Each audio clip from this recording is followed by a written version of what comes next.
Hello everyone, কেমন আছো তোমরা সবাই? আমার আরও একটি নতুন ভিডিওতে তোমাদের সকলকে স্বাগত জানিয়ে আমি আমার আজকের ভিডিওটি শুরু করছি। আর আজকে আমি তোমাদের সাথে গোপালের স্নান এবং শৃঙ্গারটা শেয়ার করব। আর খুব সহজভাবে কিভাবে আমরা গোপালকে স্নান করাতে পারি যে কোনো সময়, সেটা শীতকালীন হোক বা গরমকালেই হোক না কেন। তো সেটাই আজকে তোমাদের সাথে আমি আজকে শেয়ার করব। এবং এইভাবে স্নান করালে কিন্তু গোপালের যে বিগ্রহ রয়েছে সেটাও কিন্তু চকচকে হয়ে যাবে। তো প্রথমেই আমি যেটা নিয়ে নেব সেটা হচ্ছে বেসন। তো দেখো ছোট্ট 2 চামচ আমি বেসন নিয়ে নিলাম। এটা সবার ঘরেই মোটামুটিভাবে থাকে। আর তারপরে এর মধ্যে দিয়ে দেবো সামান্য একটু পরিমাণে মধু। তো বেসন এবং মধু দিয়ে দিলাম, আর সব শেষে এর মধ্যে একটুখানি জল দিয়ে আমি গুলিয়ে নেব। তো আমি এখানে গোলাপ জল ইউজ করছি, তোমরা চাইলে প্লেন জলও দিতে পারো। গোলাপ জলই যে দিতে হবে এমন কোনো কথা নেই, প্লেন জল দিয়েও করা যায়। তো যাই হোক, এটা দেখো আমি নিয়ে নিলাম। এরপরে এটাকে খুব ভালোভাবে আমি মিশিয়ে একটা পেস্ট মতো করে নেব। তো তোমরা কিন্তু তোমাদের গোপালকে এই যে মেশানো যে বেসনের যে গোলাটা আমি রেডি করছি এইটা দিয়ে মাঝে মাঝে মালিশ করতে পারো বা স্নানের সময় দিতে পারো। তো এটা দিলে গোপালের মূর্তি বা বিগ্রহ বা যে কোনো ধরনের পেতলের মূর্তি হোক বা বিগ্রহ হোক, সেগুলো কিন্তু চকচকে হয়ে যায়। তো দেখো, এটাকে আমি খুব ভালোভাবে মিক্স করে নিয়েছি। তো এটা রেডি হয়ে গেছে, এবার এটাকে সাইড করে দিলাম। এখন আমি স্নানের জলটা রেডি করে নেব। তো দেখো, 1 ঘটি জল নিয়েছি। এবার এই জলের মধ্যে অগরু দিয়ে দিচ্ছি। আমি যেহেতু বেসনের মধ্যে গোলাপ জল দিয়েছি, সেই জন্য আর এখানে গোলাপ জলটা দিলাম না। তারপরে দেখো তুলসী পাতা দিয়ে দিলাম, আর সব শেষে ফুল দিয়ে দিলাম, ফুলের পাপড়ি দিলাম। তো গোপালের স্নানের জলে কিন্তু অবশ্যই তুলসী পাতা দিতে হয়, আর ফুলটা না দিলেও চলে, কিন্তু আমি একটু দিয়ে দিলাম, দেখতে ভালো লাগবে সেই জন্য। তো দেখো, জলটাও আমার রেডি হয়ে গেছে। এবার এটাকেও সাইড করে দিলাম। এরপরে আমি গোপালকে স্নানের জন্য রেডি করব।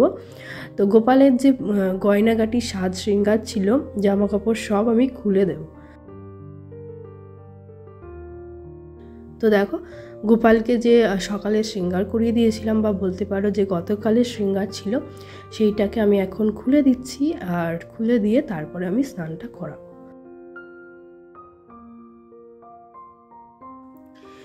আর এই যে স্নানের পাত্র নিয়ে নিলাম, গোপালকে যে পাত্রে স্নান করাবো তো সেটা নিলাম। তার উপর একটা তুলসী পাতা আমি দিয়ে দেব, এবং এখানে গোপালকে আমি বসাবো। তো তোমরা চাইলে তুলসী পাতা দেওয়ার পর কয়েকটা ফুলের পাপড়িও এখানে দিতে পারো, কিন্তু আমি আর দিলাম না। তো দেখো, গোপালকে আমি বসিয়ে দিয়েছি। এরপরে যে মিশ্রণটা আমি রেডি করেছি সেইটা দিয়ে গোপালকে খুব ভালোভাবে মালিশ করে নেব। আর তোমরা রেজাল্টটা নিজের চোখেই দেখতে পাবে গোপালকে মালিশ করানো হয়ে গেলেই। তো এইভাবে কিন্তু খুব কম সময়ে বা খুব অল্প জিনিস দিয়ে আমরা গোপালের যত্ন করতে পারি মাঝে মাঝেই।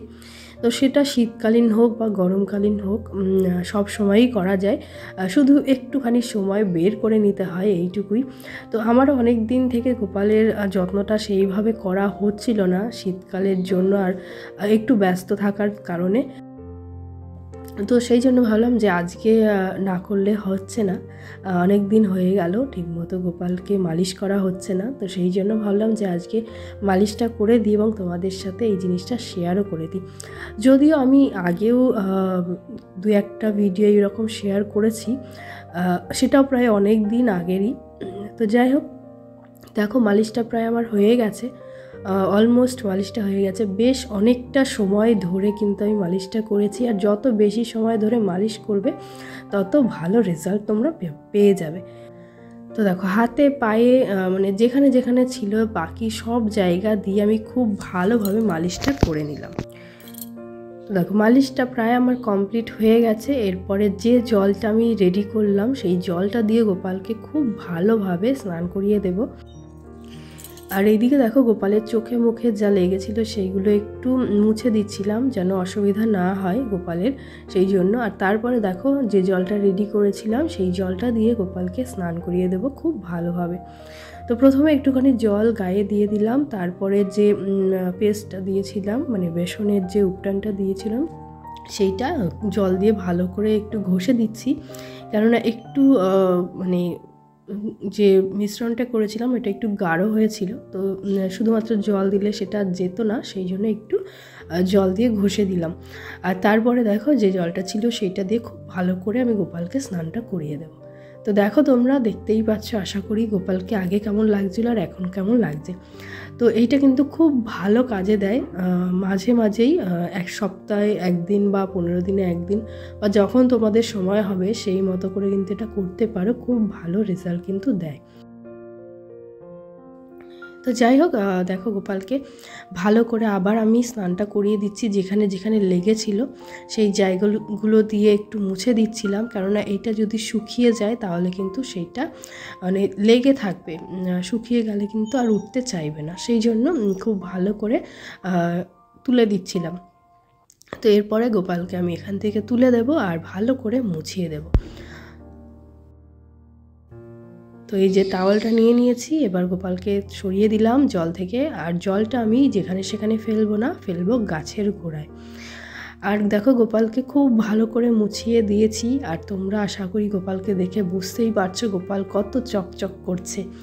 আর এই যে গোপালের পায়ের নুপুর, যেটা কয়েকদিন আগে খুলে রেখেছিলাম শীতের কারণে, তো সেটা আজকে আমি আবার পরিয়ে দিলাম, কেননা সেই রকম শীত আর নেই, তো এখন আর পরে থাকলে সমস্যা হবে না, তো সেই জন্য দেখো আজকে পরিয়ে দিলাম। আর এখন গোপালকে আমি জামাটা পরিয়ে রেডি করিয়ে দেব। তো দেখো নিচে প্রথমে সুতির একটা জামা পরিয়ে দিচ্ছি, আর তারপরে এই যে সোয়েটার, হাফ হাতা একটা সোয়েটার পরিয়ে দিলাম, আর অল্প একটু সাজুগুজু করিয়ে দেব। তো আজকে আর ভারী সোয়েটার বা ফুল হাতা সোয়েটার পরালাম না, কেননা খুব বেশি পরিমাণে ঠান্ডা কিন্তু এখন নেই। ঠান্ডা প্রায় যেতে শুরু করেছে, গরম আসতে শুরু করেছে, তো এখন থেকে মানে যত দিন যাবে সোয়েটার কিন্তু আমি সরিয়ে দেব, মানে সোয়েটার কিন্তু আর পরাবো না। তো তারপরে দেখো হাতে চুড়িগুলো পরালাম এবং মাথায় টুপিটা পরিয়ে দিলাম। আজকে আর চুলটা দিলাম না, মাথায় টুপি পরিয়ে বাঁশিটা হাতে দিয়ে দেবো, আর তারপরে গোপালকে একটু আয়না দর্শন করিয়ে দেবো। আর গোপালের শৃঙ্গারের পর কিন্তু অবশ্যই একবার আয়না দর্শন করাতে হয়, না হলে কিন্তু গোপাল সেই শৃঙ্গারটা গ্রহণ করেন না। তো যাই হোক, গোপালের শৃঙ্গার হয়ে যাওয়ার পর দেখো আমি সকল ঠাকুরের পুজোটা করে নিয়েছি, সেইটা তোমাদের সাথে আজকে আমি শেয়ার করলাম না, কেননা ভিডিওটা তাহলে অনেক বেশি বড় হয়ে যেত। আর আজকের ভিডিওটি এটাই ছিল, গোপালের স্নান এবং শৃঙ্গারটা অল্প পরিমাণে শেয়ার করলাম। তো এইভাবে কিন্তু গোপালকে তোমরা স্নান করাতে পারো, যখন তোমাদের সময় হয়। 15 দিনে একবার করলেও যথেষ্ট, বা মাসে 1-2 বার করলেও যথেষ্ট। তো যাই হোক, এই ছিল আমার আজকের ভিডিও, ছোট্ট একটা ভিডিওটি যদি তোমাদের প্রথম থেকে শেষ পর্যন্ত একটুও ভালো লেগে থাকে তাহলে অবশ্যই একটা লাইক করে দিও, কমেন্টের মাধ্যমে তোমাদের মতামতটা কিন্তু আমাকে অবশ্যই জানিও। সবাই খুব ভালো থেকো, সুস্থ থেকো। আজকের মতো এখানেই, tata, bye bye, Radhe Radhe.